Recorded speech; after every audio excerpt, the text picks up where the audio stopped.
या देवी सर्वभूतेषु शक्तिरूपेण संस्थिता नमस्तस्यै नमस्तस्यै नमस्तस्यै नमो नमः। स्वागत है आप सभी का मेरे यूट्यूब चैनल पर। मैं हरिओम शर्मा आज आपको नवरात्रों में प्रतिदिन सुने जाने वाली सुंदर कथा का श्रवण कर रहा हूँ। इस कथा के श्रवण करने से हर प्रकार की मनोकामना पूरी हो जाती है। धनीनों को धन प्राप्ति, संतानहीनों को संतान की प्राप्ति, साथ ही बंदी बंधन से मुक्त हो जाता है, रोगियों का रोग दूर हो जाता है। एक बार बृहस्पति जी ने ब्रह्मा जी से कहा कि हे ब्रह्मा जी, आप अत्यंत बुद्धिमान, सर्वशास्त्र और चारों वेदों को जानने वालों में श्रेष्ठ हैं। हे प्रभु, कृपा कर मेरा वचन सुनिए। चैत्र, अश्विनी, माघ और आषाढ़ मास के शुक्ल पक्ष के नवरात्रों का व्रत और उत्सव क्यों किया जाता है? हे भगवान, इस व्रत का फल मुझे बताइए। किस प्रकार करना उचित है और पहले इस व्रत को किसने किया है, सो विस्तार पूर्वक बताइए। बृहस्पति जी का ऐसा प्रश्न सुनकर ब्रह्मा जी कहने लगे कि हे बृहस्पति, प्राणियों का हित करने की इच्छा से तुमने बहुत ही सुंदर प्रश्न पूछा है। जो मनुष्य मनोरथ पूर्ण करने वाली दुर्गा, महादेवी, सूर्य, नारायण का ध्यान करते हैं, वे मनुष्य धन्य हैं। यह नवरात्र व्रत संपूर्ण कामनाओं को पूरा करने वाला है। इसके करने से पुत्र चाहने वालों को पुत्र, धन चाहने वालों को धन, विद्या चाहने वालों को विद्या और सुख चाहने वालों को सुख मिलता है। इस व्रत को करने से रोगी मनुष्य का रोग दूर हो जाता है और कारागार में पड़ा हुआ बंधन से मुक्त हो जाता है। मनुष्य की तमाम विपत्तियां दूर हो जाती हैं और उसके घर में संपूर्ण संपत्तियों का वास हो जाता है। बंध्या और काकबंध्या के संतान प्राप्ति हो जाती है। जो मनुष्य इस अलग देह को पाकर भी नवरात्रा का व्रत नहीं करते, वह माता पिता से हीन हो जाते हैं। वह व्यक्ति मूर्ख हैं जो नवरात्रों में माता दुर्गा की आराधना नहीं करते। जो सुहागिन महिला भूल से इस व्रत को नहीं करती, उसके पति पर अनेक प्रकार के कष्ट आते हैं। ब्रह्मा जी ने आगे कहा, बृहस्पति, जिसने पहले व्रत को किया है उसका इतिहास कहता हूँ, ध्यान से सुनो। इस प्रकार ब्रह्मा जी के वचन सुनकर बृहस्पति जी बोले कि हे ब्राह्मण, मनुष्यों का कल्याण करने वाले इस व्रत के इतिहास को मेरे कहो।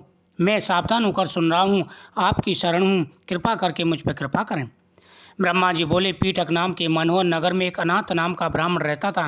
वह भगवती दुर्गा का भक्त था। उसके संपूर्ण सद्गुणों से युक्त मानो ब्रह्मा की सबसे पहली रचना हो ऐसी यथार्थ नाम वाली सुमति नाम की एक सुंदर कन्या उत्पन्न हुई। वह कन्या सुमति अपने घर पर बालकपन में अपनी सहेलियों के साथ क्रीड़ा किया करती थी और इस प्रकार बढ़ने लगी जैसे शुक्ल पक्ष का चंद्रमा बढ़ता है। उसका पिता प्रतिदिन दुर्गा जी की पूजा करता, होम किया करता था। उस समय वह भी नियम से वहाँ उपस्थित रहती थी। एक दिन वह सुमति अपनी सखियों के साथ खेलने लग गई और भगवती के पूजन में उपस्थित नहीं हुई। उसके पिता को पुत्री की ऐसी असावधानी देखकर क्रोध आया और पुत्री से कहने लगा कि पुत्री, आज प्रभात से तुमने भगवती का पूजन नहीं किया। इस कारण मैं किसी कुष्ठी और दरिद्र मनुष्य के साथ तेरा विवाह कर दूंगा। इसी प्रकार कुपित पिता के वचन सुनकर सुमति को बड़ा दुख हुआ और पिता से कहने लगी कि हे पिताजी, मैं आपकी कन्या हूँ, मैं आपकी सब प्रकार से आधीन हूँ, जैसी आपकी इच्छा हो वैसा करूँ। रोगी, कुष्ठी अथवा और किसी के साथ जैसी तुम्हारी इच्छा हो मेरा विवाह कर सकते हैं। होगा वही जो मेरे भाग्य में लिखा होगा। मेरा तो इस पर पूर्ण विश्वास है। मनुष्य न जाने कितने मनोरथों का चिंतन करता है, पर होता वही है जो भाग्य में लिखा होता है। जो जैसा करता है उसको फल भी उसी प्रकार से मिलता है। क्योंकि कर्म करना मनुष्य के अधीन है, फल सदैव भगवान के अधीन होता है। जैसे अग्नि में पड़े हुए तृष्णादि उसको अधिक प्रदीप कर देते हैं, उसी तरह अपनी कन्या के ऐसे निर्भता से कहे हुए वचन सुनकर उस ब्राह्मण को अधिक क्रोध आया। तब उसने अपनी कन्या का एक कुष्ठी के साथ में विवाह कर दिया। इस प्रकार से कहे हुए पिता के कटु वचनों को सुनकर सुमति अपने मन में विचार करने लगी और वह अपने पति के साथ वन चली गई। भयानक वन में कुशाग युग स्थान पर उन्होंने वह रात बड़ी कठिनता से व्यतीत की।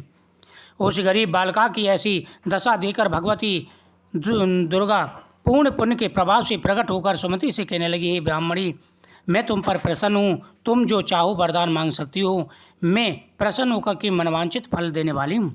इस प्रकार भगवती दुर्गा का वचन सुनकर ब्राह्मणी कहने लगी कि आप कौन हैं जो मुझ पर प्रसन्न हैं? यह सब मेरे लिए कहो, अपनी कृपा दृष्टि मुझ पर क्यों बरसाना चाहते हो? ब्राह्मणी का ऐसा वचन सुनकर देवी कहने लगी, मैं आदि शक्ति और मैं ही ब्रह्मा, विद्या और सरस्वती हूँ।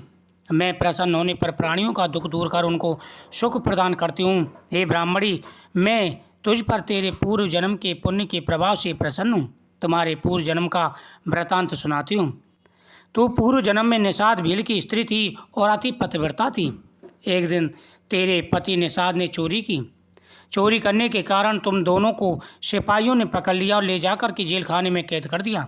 उन लोगों ने तेरे को और तेरे पति को भोजन नहीं दिया। इसी प्रकार नवरात्रि के दिनों में तुमने ना तो कुछ खाया और ना ही जल पिया, इसलिए 9 दिन तक नवरात्रों का व्रत किया। हे ब्राह्मणी, उन दिनों में जो व्रत हुआ उस व्रत के प्रभाव से प्रसन्न होकर तुम्हें मनोवांछित वस्तु दे रही हूँ। तुम्हारी जो इच्छा सो मांगो। इस प्रकार दुर्गा के कहे हुए वचन सुनकर ब्राह्मणी कहने लगी कि अगर आप मुझ पर प्रसन्न हैं तो हे दुर्गे, आपको प्रणाम है। कृपा करके मेरे पति के कोढ़ को ठीक कर दीजिए।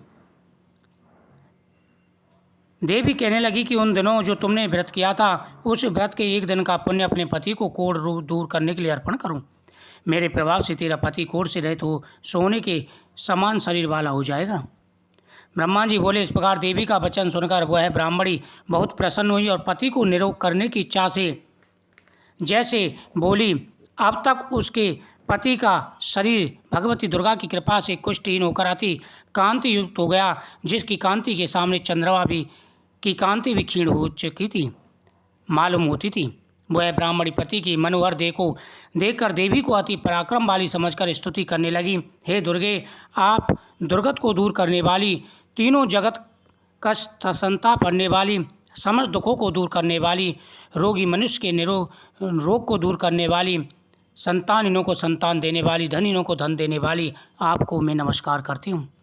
तुम ही सारे जगत की माता पिता हो। हे अम्बे, मुझ अपराध रहते अबला का मेरे पति के ने कुष्ठी के साथ जो विवाह हुआ वह संकट आपने दूर किया।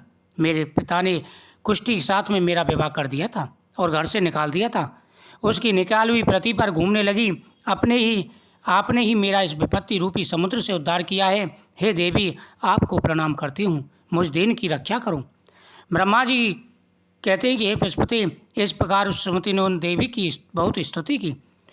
उससे की हुई स्तुति सुनकर देवी को संतुष्ट मिला और ब्राह्मणी से कहने लगी कि हे ब्राह्मणी, तुम्हारे उदालक नाम का एक अति बुद्धिमान, धनवान, कीर्तिवान और तेजस्वी पुत्र होगा। ऐसा कहकर वह देवी उस ब्राह्मणी से फिर कहने लगी, हे ब्राह्मणी, और जो तुम कुछ तेरी इच्छा हो वही वर मांग लो। ऐसा भगवती दुर्गा का वचन सुनकर सुमति बोली, हे भगवती दुर्गे, अगर आप मेरे ऊपर प्रसन्न हैं तो कृपा कर मुझे नवरात्रि की विधि बताइए।